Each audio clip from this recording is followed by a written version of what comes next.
جو لوگ ایمان لائے اور نیک عمل کیے وہ ان جنتوں میں داخل کیے جائیں گے جن کے نیچے چشمے جاری ہوں گے، جہاں انہیں ہمیشگی ہوگی، اور اپنے رب کے حکم سے، جہاں ان کا خیر مقدم سلام سے ہوگا۔ اس کے بعد ہم دیکھتے ہیں کہ بہت ہی خوبصورت مثال آ رہی ہے سورہ ابراہیم کی آیت نمبر 24 میں، اور یہ وہ مثال ہے جس کو بار بار پڑھنے کی ضرورت ہے، بار بار اس کے اوپر ریفلیکٹ کرنے کی ضرورت ہے۔ الم تر کیف ضرب اللہ مثلا کلمۃ طیبۃ کشجرۃ طیبہ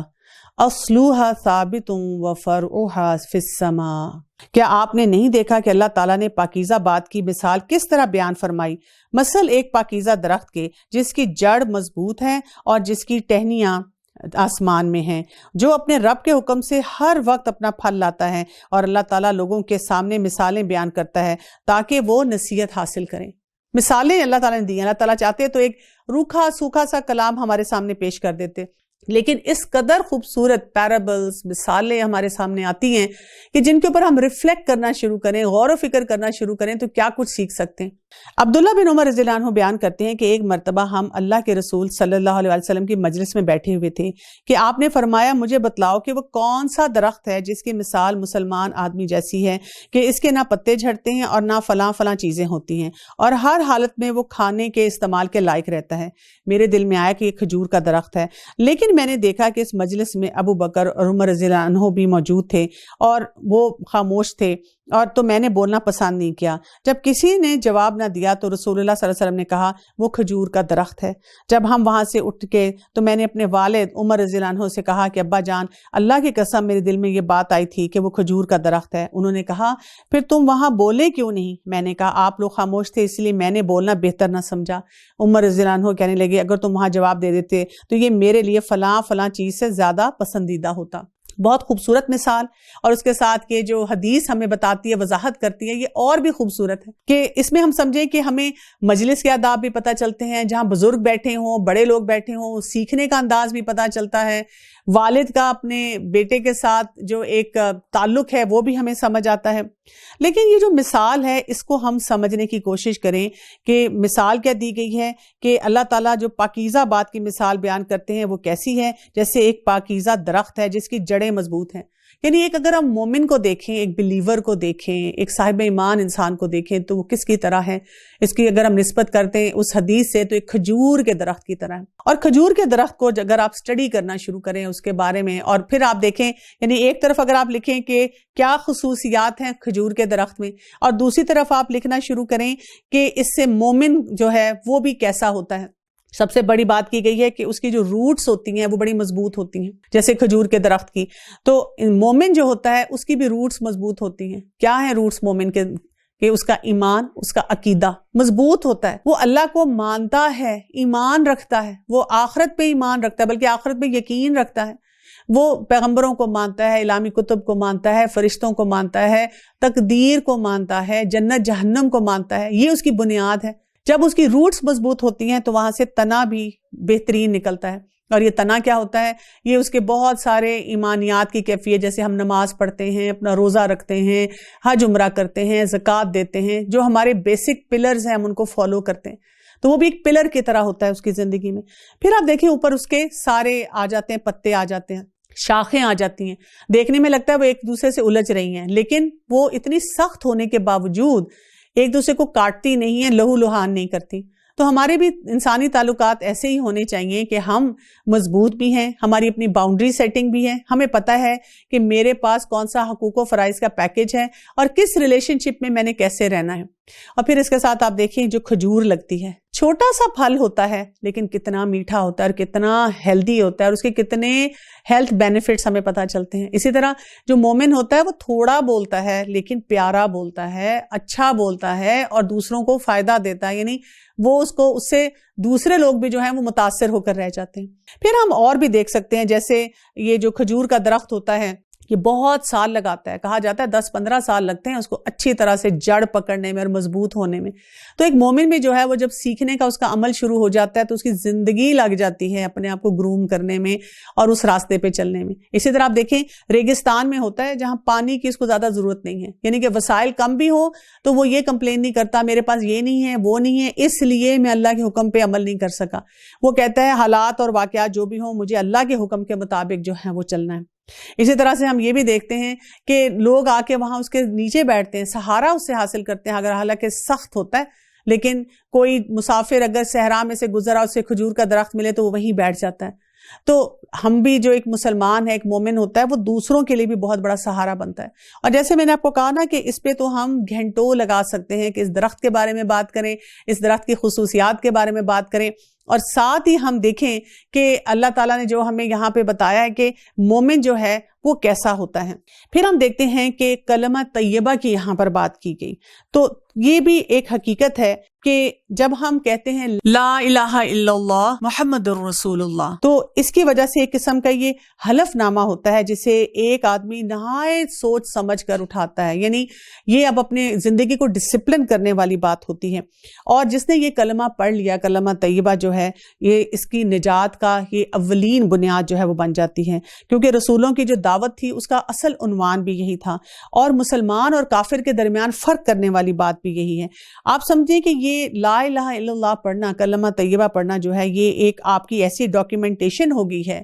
ایسی آپ کی ڈیل ہو گئی ہے، ایسا آپ کا کوئی آپ نے کام کر لیا ہے کہ جس کے مطابق اب آپ زندگی گزارتے چلے جائیں، اور کیا ہوگا کہ نیکیوں کا آپ کا ایک پورا ایک نامہ اعمال جو ہے وہ آپ کا اس میں شامل ہوتا چلا جائے گا۔ امام محمد التمیمی رحمۃ اللہ علیہ نے اپنے کچھ شروط لکھی ہیں لا الہ الا اللہ یعنی کلمہ طیبہ پڑھنے کی، اور وہ بہت خوبصورت ہیں، اسی لیے میں نے سوچا کہ میں آپ سے بھی شیئر کروں۔ پہلی شرط وہ کہتے ہیں کہ جب ہم کلمہ کہتے ہیں تو اس وقت انسان نے اس کے معنی مطلب جان لینا ہے، اس کو ذہن نشین کر لینا ہے کہ اس کلمے میں کن کن باتوں کی نفی ہے اور کن کن باتوں کا اثبات ہے۔ اسی طرح سے دوسری شرط یہ ہے کہ جب ہم کلمہ پڑھتے ہیں تو جو بات آئی ہو آدمی کو اس پر پورا یقین ہو، اور یہ کہ یہ کلمہ جو ہے اس کے دل اور دماغ سے وہ جاننے اور اس کو کانشیس لیول پر لے کر جائے، کیونکہ اس سے وہ ایک اعلیٰ ترین درجے پہ پہنچ جاتا ہے، اور اس کا ایسا یقین ہو کہ کسی قسم کی شک و شبے کی گنجائش نہ رہے۔ پھر تیسری شرط یہ ہے کہ اخلاص سے نیت ہو، یہاں تک کہ کوئی بھی کسی قسم کا شرک اس کی زندگی میں باقی نہ رہے۔ چوتھی شرط اس کلمے کے ساتھ یہ ہے کہ صدق اور وفا ہو، یہاں تک کہ اس کلمے کے معاملے میں وہ کیا کرے کہ منافقت اور ایسے تمام نیگیٹیوٹیز کو اپنی زندگی سے نکال دے۔ پانچویں شرط یہ ہے کہ انسان کو اس کلمے اس کے معنی اور مفہوم سے محبت ہو، اور جب بھی اس کلمے کے مطابق اپنی زندگی گزارے تو اس کو ایک عجیب قسم کا سرور محسوس ہو۔ چھٹی شرط یہ ہے کہ انسان خلوص دل کے ساتھ اللہ کی خوشنودی طلب کرتے ہوئے اس کلمے کے حقوق یعنی فرائض و واجبات کو ادا کرنے کا کاربند ہو اور اس کو قبول بھی کرے۔ ساتویں شرط یہ ہے کہ آدمی نے اس کلمے کے حقوق کو ظاہر میں نہیں دل سے بھی مان لیا، اسے قبول کر لیا ہو، یوں کہ اس کی کسی بات کو رد نہ کرے اور اس کے پاس ایسا تصور ہی نہ ہو کہ یہ کوئی غلط کام کرے گا۔ یعنی بات یہ ہے کہ جب ایسی احادیث بھی پڑھتے ہیں جس میں ہمیں پتہ چلتا ہے کہ کلمے کو پڑھنے کی کس قدر فضیلت ہے، تو بات یہ کہ ہمارے دین میں صرف لپ سروس نہیں ہے، یعنی جب بھی ہمیں کہا جاتا ہے کہ آپ نے کلمے کو اتنی دفعہ پڑھنا ہے، اس سورت کو پڑھنا ہے، اس دعا کو پڑھنا ہے اور اس کی تسبیح کرنی ہے، تو ساتھ ساتھ ہمیں غور و فکر بھی کرتے چلے جانا ہے کہ جو ہم کہہ رہے ہیں ہم نے اس کے مطابق اپنے دماغ کو کیسے پروگرام کرنا ہے، ہم نے کن باتوں پہ عمل کرنا ہے، اللہ سبحانہ وتعالیٰ کیا چاہ رہے ہیں کہ کون سی باتیں ہمارے کانشیس اور سب کانشیس دماغ کے اندر بیٹھ جائیں تاکہ ہم اس کے مطابق جو ہے اپنے اعمال کو بہتر کرنا شروع کریں۔ تو یہ تو ایک تھی خوبصورت مثال، اب ایک دوسری مثال آ رہی ہے، اور ناپاک بات کی مثال گندے درخت جیسی ہے جو زمین کے کچھ ہی اوپر سے اکھاڑ لیا گیا ہے اور اسے کچھ ثبات تو ہے ہی نہیں۔ ایمان والوں کو اللہ تعالیٰ پکی بات کے ساتھ مضبوط رکھتا ہے، دنیا کی زندگی میں بھی اور آخرت میں بھی۔ ہاں، ناانصاف لوگوں کو اللہ بہکا دیتا ہے اور اللہ جو چاہے کر گزرے۔ تو جیسے اگر آپ کے پاس کوئی ایسا پودا لگا ہوا گملے میں کہ آپ اس کو یوں پکڑیں اور وہ اکھڑ جائے تو اس کی کوئی بنیاد نہیں، اس پہ کوئی پھل بھی نہیں لگتا، اس کا پھول بھی نہیں چلتا، وہ مرجھایا ہوا ہوتا ہے۔ اسی طرح سے ایک ایسا انسان جس نے نہ ایمان پہ کام کیا، نہ عقیدے پہ کام کیا، نہ قرآن سے اپنے تعلق کو مضبوط کیا، ہر بات پہ کہتا ہے I think so, I don't think so، میرا خیال ہے، میرا نہیں خیال، میرا دل چاہتا ہے، میرا دل نہیں چاہتا، میں بور ہو رہا ہوں، مجھے مزہ نہیں آ رہا، مجھے یہ بات سمجھ نہیں آ رہی، مجھے اس کا لاجک سمجھا دو، میں ذرا سا تھوڑا سا کنفیوز ہو رہا ہوں، یہ کانسیپٹ پڑھ کے اس آیت میں یہ آ رہا ہے، اس آیت میں پتہ نہیں کیا بات آ رہی ہے، یا یہ کہ میں تو خود قرآن پڑھوں گا، مجھے تو کسی استاد کے پاس جانے کی ضرورت نہیں، دنیا کے تمام علوم کے لیے آپ کو بہت سے اساتذہ چاہیے لیکن نہیں، اس کے لیے نہیں چاہیے۔ تو کیا ہوگا؟ اس کی زندگی میں مضبوطی نہیں آئے گی، اور جو پاک کلمے کی طرح بالکل فراخی کے ساتھ اللہ کے راستے کی طرف چلتا ہے تو اللہ تعالیٰ کیا کرتا ہے، اس کو مضبوطی دیتا ہے دنیا کی زندگی میں بھی اور آخرت میں بھی۔ تو جب ہمیں لگتا ہے کہ ہاں ہم اللہ کے حکم کے مطابق یہ زندگی گزارنا چاہتے ہیں لیکن ڈگمگا جاتے ہیں، پریشان ہو جاتے ہیں، اب کیا کریں، یہ سچویشن آ گئی، تو وہاں پہ کیا کرنا ہے، اپنا تعلق اس کلمے کے ساتھ، اس کے ساتھ جو وعدے ہیں، یہ قرآن ہے، اس کے ساتھ مضبوط کرتے چلے جانا ہے۔ کیا آپ نے ان کی طرف نظر نہیں ڈالی جنہوں نے اللہ کی نعمت کے بدلے ناشکری کی اور اپنی قوم کو ہلاکت کے گھر میں لا اتارا، یعنی دوزخ میں جس میں یہ سب جائیں گے جو بدترین ٹھکانہ ہے۔ انہوں نے اللہ کے ہمسر بنا لیے کہ لوگوں کو اللہ کی راہ سے بہکائیں۔ آپ کہہ دیجئے کہ خیر مزے کر لو اور تمہاری باز گشت تو آخر جہنم میں ہی ہوگی۔ اے ایمان والو، میرے ایماندار بندوں سے کہہ دیجئے کہ نماز کو قائم رکھیں اور جو کچھ ہم نے انہیں دے رکھا ہے اس میں سے کچھ نہ کچھ پوشیدہ اور ظاہر خرچ کرتے رہیں، اور اس سے پہلے کہ وہ دن آ جائے جس میں نہ خرید و فروخت ہوگی، نہ دوستی اور نہ محبت۔ تو یہاں پہ بھی آپ دیکھیں کہ ایک اہم بات ہمیں بتائی جا رہی ہے۔ کیا کہا جا رہا ہے؟ قُلْ لِعِبَادِيَ الَّذِينَ آمَنُوا يُقِيمُوا الصَّلَاةَ، کہ اپنے بندے کیا کام کریں؟ نماز پڑھیں۔ پھر وَيُنْفِقُوا مِمَّا رَزَقْنَاهُمْ سِرًّا وَعَلَانِيَةً، کہ جب خرچ کرنے کی بات آ جاتی ہے تو کیا کریں کہ وہ چھپے بھی خرچ کریں اور ظاہری اعلان کر کے بھی خرچ کریں۔ کس سے پہلے ہم کریں؟ من قبل ان یأتی یوم لا بیع فیہ ولا خلال، کس سے پہلے، یعنی کہ کس دن سے پہلے ہم نے اپنے آپ کو بچانا ہے جبکہ کوئی خرید و فروخت کام نہیں آئے گی۔ آپ دیکھیں نا، دنیا میں ہم اپنے بزنس ٹرانزیکشنز پہ، اپنے کانٹیکٹس پہ، اپنے انفلوئنسز پہ چلتے ہیں اور ہم کہتے ہیں اس کی وجہ سے ہم کوئی نہ کوئی راستہ نکال لیں گے اور اپنے آپ کو بچا لیں گے، یا اپنی محبتیں، اپنی دوستیوں کی بنیاد پہ۔ لیکن اللہ سبحانہ تعالیٰ کہتے ہیں کہ وہ وقت ہے جہاں پر اس میں سے کوئی چیز بھی ہمارے کام نہیں آئے گی، اور اصل حقیقت یہی ہے کہ انسان کو یہ سمجھنا ہے کہ جو اللہ نے قانون اور طریقہ دیا اس پہ ہم چلیں تو تبھی فائدہ ہوگا۔ یہ وہی بات ہے نا کہ آپ اگر کسی ملک میں جانا چاہ رہے ہیں یا کوئی کام کرنا چاہ رہے ہیں اور غلط ڈاکیومنٹ لے کر چلے گئے تو جتنا مرضی آپ ان کو کہیں کہ دیکھیں یہ ملتا جلتا ڈاکیومنٹ ہے، یا یہ کہ اس کی بنیاد پہ مجھے انٹری دے دیں، لیکن وہاں پہ انٹری نہیں ہو سکے گی۔ اللہ وہ ہے جس نے آسمانوں اور زمین کو پیدا کیا ہے اور آسمانوں سے بارش برسا کر اس کے ذریعے سے تمہاری روزی کے لیے پھل نکالتے ہیں، اور کشتیوں کو تمہارے بس میں کر دیا ہے کہ دریاؤں میں اس کے حکم سے چلیں پھریں۔ اسی نے ندیاں اور نہریں تمہارے اختیار میں کر دی ہیں۔ اسی نے تمہارے لیے سورج اور چاند کو مسخر کیا ہے کہ وہ برابر ہی چل رہے ہیں، اور رات و دن کو بھی تمہارے کام میں لگا دیا ہے۔ اسی نے تمہیں تمہاری منہ مانگی کل چیزوں میں سے دے رکھا ہے۔ اگر تم اللہ کے احسان گننا ہی چاہو تو انہیں پوری گن بھی نہیں سکتے۔ یقیناً انسان بڑا ہی بے انصاف اور ناشکرا ہے۔ یعنی آپ دیکھیں کہ یہاں پر ایسا لگ رہا ہے کہ انسان کہیں بیٹھا ہوا ہے اور کتنا خوبصورت منظر اس کے سامنے ہے، اس کے لیے بارش ہو رہی ہے، اس کے لیے زمین اور آسمان سورج نکل رہا ہے، اس کے لیے رات آ رہی ہے کہ وہ سکون سے سو سکے، اس کے لیے پھل ہیں، سبزیاں ہیں، ندیاں ہیں، نالے ہیں۔ یعنی اگر ہم کبھی صرف اپنے لان میں ہی بیٹھ کے، اپنے کہیں ٹیرس پہ، چھت پہ، کہیں سڑک پہ نکل کے تھوڑی دیر کے لیے سوچیں کہ یہ سارا سسٹم میرے لیے چل رہا ہے، یہ کتنی بڑی بڑی نعمتیں ہیں جو میرے لیے ہیں، سورج میرے لیے صبح نکل رہا ہے، تو کیا ہے یہ جو لوگوں کو سیلف اسٹیم کے چیلنجز ہوتے ہیں، انسان کہتا ہے نو بڈی، میں تو کچھ ہوں ہی نہیں، میں تو نہ بھی ہوں تو دنیا میں کوئی فرق نہیں پڑے گا۔ لیکن یہاں پہ اللہ تعالیٰ چاہ رہے ہیں کہ شکر گزاری ہمارے اندر آئے، اور وہ تبھی آ سکتی ہے جب ہم امپورٹنٹ فیل کریں، اور اللہ تعالیٰ ہمیں یہاں پہ امپورٹنٹ فیل کروا رہے ہیں کہ ہم یہ سوچیں۔ اسی لیے یہاں پہ کہا گیا ہے وَإِن تَعُدُّوا نِعْمَةَ اللَّهِ لَا تُحْصُوهَا ان الانسان لظلوم کفار، کہ اگر ہم اللہ کی نعمتوں کو گننا شروع کریں تو ہم گن ہی نہیں سکتے۔ اور یہاں پر نعمتوں کی بات نہیں، میں نے تو ٹرانسلیشن میں ایسے بول دیا، نعمتوں کو گننا شروع کریں، یہاں پہ آ رہا ہے نعمت، ایک نعمت، یعنی آپ کوئی ایک چیز اٹھا لیں، کوئی بھی، آپ اپنی آنکھ کو دیکھنا شروع کر دیں، آپ اپنے دل کو دیکھنا شروع کر دیں، آپ صرف سورج کو دیکھ لیں، آپ آکسیجن کے بارے میں پڑھنا شروع کر دیں، آپ اس کے علاوہ کوئی ایٹم کے بارے میں پڑھنا شروع کر دیں، کسی ایک نعمت کو اٹھا لیں، پانی آپ کے سامنے پڑا ہے، آپ اس پانی کے بارے میں پڑھنا شروع کر دیں۔ لائبریریز ختم ہو جائیں گی لیکن وہ جو ریسرچ آپ کو بتاتی جائے گی، اس کا یہ فائدہ، اس کا یہ فائدہ، اس سے یہ پتا چلتا ہے، اس سے یہ پتا چلتا ہے۔ تو اللہ تعالیٰ کہہ رہے ہیں کہ تم اگر اللہ کی نعمتوں کو گننا چاہو تو گن ہی نہیں سکتے، ایک نعمت کا بھی حساب نہیں دے سکتے۔ ہم اگر گھر میں اپنے بچوں کے ساتھ یہ ایکٹیویٹی کریں اور اپنے ساتھ بھی کریں، اگر ہمیں لگتا ہے کہ ہمارے پر مایوسی کی کیفیت بہت جلدی چھا جاتی ہے، ہم پریشان جلدی ہو جاتے ہیں، ہمیں لگتا ہے جیسے کووڈ کی وجہ سے لوگوں کو کئی دفعہ ہوتا ہے کہ ہمارے پاس وسائل اتنے نہیں ہیں، مشکلات میں بہت گھرے ہوئے ہیں، لیکن اگر ہم ایسی باتیں کسی ایک نعمت کے بارے میں سوچیں تو آپ دیکھیں شکر گزاری کی کیسی کیفیت آتی ہے۔ ابراہیم علیہ السلام کی یہ دعا بھی یاد رکھو جب انہوں نے کہا ہے میرے پروردگار اس شہر کو امن والا بنا دے اور مجھے اور میری اولاد کو بت پرستی سے بچا دے۔ اے میرے پالنے والے معبود، انہوں نے بہت سے لوگوں کو راہ سے بھٹکا دیا ہے، بس میری تابعداری کرنے والا میرا ہے، اور جو میری نافرمانی کرے تو تو بہت ہی معاف اور کرم کرنے والا ہے۔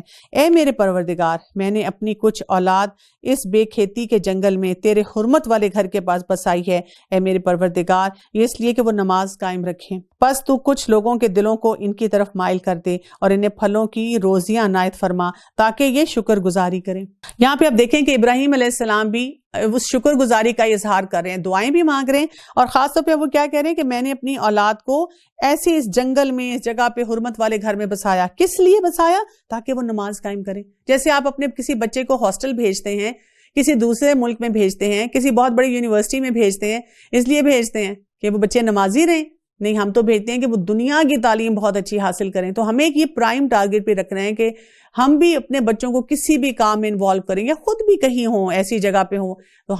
ہماری ٹاپ پرائرٹی یہ ہے کہ باقی کام تو ہم نے کرنے ہیں، کیونکہ وہ بھی شکر گزاری کا اظہار ہے نا کہ اللہ تعالیٰ نے ہمیں ذہن دیا، اسے ہم اچھا سوچ رہے ہیں، اچھا پڑھ رہے ہیں، اپنے پوٹینشیلز کے مطابق کام کرنے کی کوشش کر رہے ہیں، لیکن نماز قائم کرنا یہ شکر گزاری میں شامل ہوتا ہے۔ اے ہمارے پروردگار، تو خوب جانتا ہے جو ہم چھپائیں اور جو ہم ظاہر کریں، زمین و آسمان کی کوئی چیز اللہ پر پوشیدہ نہیں۔ اللہ کا شکر ہے جس نے مجھے اس بڑھاپے میں اسماعیل اور اسحاق علیہ السلام عطا فرمائے۔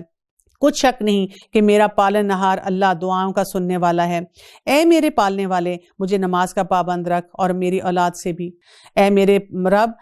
میری دعا قبول فرما۔ اے میرے پروردگار، مجھے بخش دے اور میری ماں باپ کو بھی بخش دے اور دیگر مومنوں کو بھی بخش دے جس دن حساب ہونے لگے۔ یہ وہ دعا ہے جو کہ ہم نماز میں پڑھتے ہیں، لیکن ہم اتنے ایبسنٹ مائنڈیڈ ہوتے ہیں، سلام پھیرنے کے بعد ہمیں یاد آتا ہے اوہ نماز تو ختم ہوگی۔ کون سی دعا ہے یہ؟ رب اجعلنی مقیم الصلاۃ ومن ذریتی ربنا وتقبل دعا ربنا اغفر لی ولوالدی وللمؤمنین یوم یقوم الحساب۔ بہت ہی خوبصورت دعا ہے اور اس کو کانشیسلی مانگنا چاہیے۔ جب ہمیں اپنی نمازوں کی فکر ہو تو ہم اپنے آپ کو بتائیں الحمدللہ میں تو نماز کے اندر ہی یہ دعا مانگ رہی ہوں، اپنے لیے بھی، اپنی اولاد کے لیے بھی، اللہ سے قبولیت بھی مانگ رہی ہوں۔ اور پھر آپ دیکھیں ہم اپنے والدین، اپنی بخشش، اپنے والدین کی بخشش، تمام مسلمانوں کی بخشش کے لیے مانگتے ہیں، لیکن سلام پھیرتے ساتھ ہی، جبکہ سلام میں بھی ہم یہ کہہ رہے ہیں کہ میں دنیا کو بھی کہہ رہی ہوں کہ میں سلامتی کے ساتھ اب رہوں گی، لیکن ہم سلام پھیرتے ساتھ ہی ہر ایک کے ساتھ بدتمیزی بھی کر رہے ہوتے ہیں، لوگوں کو باتیں بھی سنوا رہے ہوتے ہیں۔ تو سوچیں ہم نماز میں کیا پڑھ رہے ہیں، اور یہ وہ دعا ہے جو کہ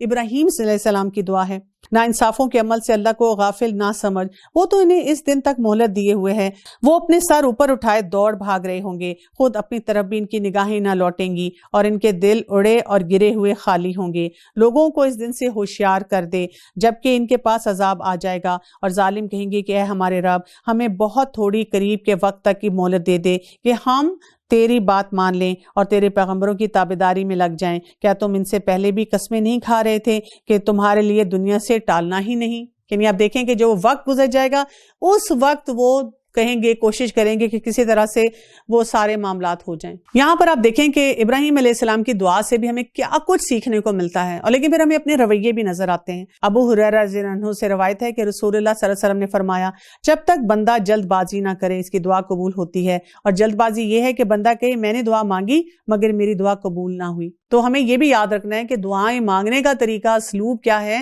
اس میں مانگنا کیا چاہیے، اور اس کے مطابق اثرات اپنی زندگی میں کیا رکھنے چاہیے۔ اور کیا تم ان لوگوں کے گھروں میں رہتے سہتے نہ تھے جنہوں نے اپنی جانوں پر ظلم کیا، اور کیا تم پر وہ معاملہ کھلا نہیں کہ ہم نے ان کے ساتھ کیسا سلوک کیا؟ ہم نے تو تمہارے سمجھانے کو بہت سی مثالیں بیان کی ہیں۔ یہ اپنی اپنی چالیں چل رہے ہیں اور اللہ کو ان کی تمام چالوں کا علم ہے، اور ان کی چالیں ایسی نہ تھیں کہ ان سے پہاڑ اپنی جگہ سے ٹل جاتے۔ آپ ہرگز یہ خیال نہ کریں گے کہ اللہ اپنے نبیوں سے وعدہ خلافی کرے گا۔ اللہ بڑا ہی غالب اور بدلہ لینے والا ہے۔ جس دن زمین اور اس زمین کے سوا اور ہی بدل دی جائے گی اور آسمان بھی، اور سب کے سب اللہ واحد غلبے والے کے روبرو کھڑے ہو جائیں گے۔ آپ اس دن گناہ گاروں کو دیکھیں گے کہ زنجیروں میں ملے جلے ایک جگہ جکڑے ہوئے ہوں گے۔ اب یہاں پر آپ دیکھیں دنیا میں جو انسان شکر گزاری کے ساتھ رہے گا تو کیا ہوگا؟ اسی گریٹیٹیوڈ کی وجہ سے، اسی شکر گزاری کی وجہ سے دنیا بھی بہت اچھی ہوگی۔ دنیا میں چاہے نعمتیں اتنی نہ ہوں، چاہے پیکج بڑا مشکل ہو، لیکن ایک دل کی کیفیت بہت اچھی ہوگی، اور وہ لوگ جو دنیا میں بھی کمپلین کرتے رہے، انہیں دنیا بھی بری بنائی، اور اب جب آخرت میں جا رہے ہیں تو وہاں بھی مجرموں کی لائن میں کھڑے ہیں۔ ان کے لباس گندک کے ہوں گے اور آگ ان کے چہرے پر بھی چڑھی ہوئی ہوگی، یہ اس لیے کہ اللہ تعالیٰ ہر شخص کو اس کے کیے ہوئے اعمال کا بدلہ دے، بے شک اللہ تعالیٰ کو حساب لیتے کچھ دیر نہیں لگتی۔ یہ قرآن تمام لوگوں کے لیے اطلاع نامہ ہے کہ اس کے ذریعے سے وہ ہوشیار کر دیے جائیں اور بخوبی معلوم کر لیں کہ اللہ ایک ہی معبود ہے، اور تاکہ عقل مند لوگ سمجھ بوجھ لیں۔ ھذا بلاغ للناس ولینذروا بہ